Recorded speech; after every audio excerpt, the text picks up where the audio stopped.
ప్రతి పేరెంట్స్ ఈ వీడియో అయితే కంపల్సరీ చూడాలి. ఎందుకంటే ఇప్పుడు ఈ కలకత్తా ఇష్యూ అందరికీ బయటపడింది అంతే. పాపం 150 ml స్పెర్మ్ అంటే ఇంజెక్ట్ అయింది అంటే అమ్మాయి ఎంత అనుభవించింది. వెముకలు విరిగిపోయాయి, ప్రైవేట్ పార్ట్ నుంచి బ్లడ్, ఒళ్ళంతా మచ్చలు, ఎంత హింసించారు ఆ ఎదవలో.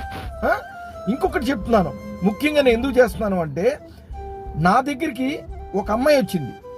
ఒక లవ్వర్ తన పార్క్ తీసుకెళ్ళారు. నేను పేరు చెప్పను, ఏమీ చెప్పను. ఆ లవ్వర్ని కొట్టి 3 రేప్ చేశారు అమ్మాయిని. అది బయటకు రాలేదు పార్క్లో. అసలు అర్ధరాత్రులు పార్కులకు వెళ్ళడం ఏంటండి 11 గంటల వరకును? ప్రతి చోట పార్కులే, ప్రతి చోట లవర్స్ పార్కులు. ఆ ఇష్యూ బయటకు రాలేదు. ఇదేది ఒక్క ఇష్యూ వచ్చింది. ఎన్ని జరుగుతున్నాయో బయటన. పేరెంట్స్ దయచేసి